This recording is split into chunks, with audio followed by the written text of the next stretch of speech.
Good morning. More recycled magazines today, or bits of paper, or newspaper, whatever you choose to use. You can use wrapping paper, whatever. So today we're going to be making jewellery or beads out of bits of paper. So this is what I have made. This is a necklace.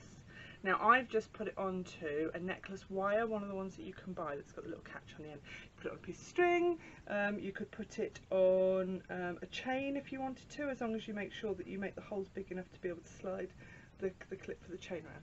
But I think they look quite funky, and if you go for different colours it'll look quite nice. And the bigger you make the beads, obviously the chunkier it will be, or you can make really small beads and it won't be so chunky. So all you're going to need is, I use a pair of tweezers, again just because I find it easier, some glue, and some magazines or some paper. So I'm going to tilt you down so you can see what I'm doing.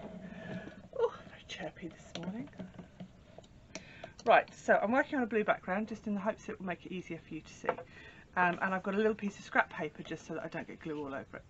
So all I'm going to do is show you very quickly. So I'm going to use this on the outside, this side, and I'm just going to run a line of glue. Now I'm not going to put it right up to the top because I don't want to get glue on my tweezers. And then you can literally pull it through. Now, once you've done that, you're just going to roll them up. Okay, glue side on the inside. So start to roll gently. Not too tight to start with because otherwise you'll not get your tweezers out. And I just roll as far as the gluey bit, which is about there, and then I gently wiggle my tweezers out so that I know they're out. And then at this point you just roll, trying all the time to keep it fairly central.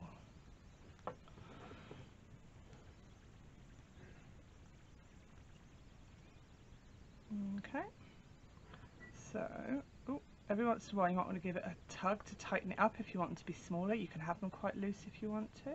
It all gives a slightly different effect depending on what you're looking for, really. I've got a frog in my throat today. Not literally. For my students who are out there, I don't actually have a frog in my throat, it's just a saying. Until they are all wrapped up. Now what you might want to do is I normally put a little bit of extra glue on the end here, just because otherwise they have a tendency to come unravelled. And that just makes sure it's nice and stable. So you've got your first bead, which is quite nice to work with, and then you can also do it with coloured. So again, I'm just going to show you very, very quickly. And depending on, so I had to think about where I had to put the glue there, which side. Depending on what shape of bead you want, depends on what shape of paper you want. So you can see I'm just using long thin triangles because I wanted beads that were narrow at the sides and a little bit fatter in the middle, so almost a traditional oval bead shape. But you can get different sizes, sorry, different shapes depending on how you cut the paper, and I'll show you in a minute how that works. So, myself in a pickle with this one today. I'm more fingers and thumbs today, I don't know why. I think it's because I'm all excited. It's going to be a warm day today. Can I get a daily exercise? There we go. So that is my second bead. So if you wanted a flatter bead like this one, you just need to cut a piece of paper that's got no point at the end. Just chop that end off there. So just almost a triangle but without the end on. And if you want a bead that has two bumps in it, so can you see that's almost a bump and a bump? Actually I've chosen the wrong colour because this almost matches. But yeah, so two bump bead, you need to cut something that almost looks like a pennant. So you've got, it was actually a triangle, and then I just cut the V out of the middle.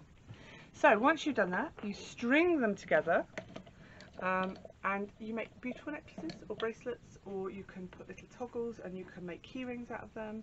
And it's just a really fun way of recycling paper. Okay, I will see you tomorrow.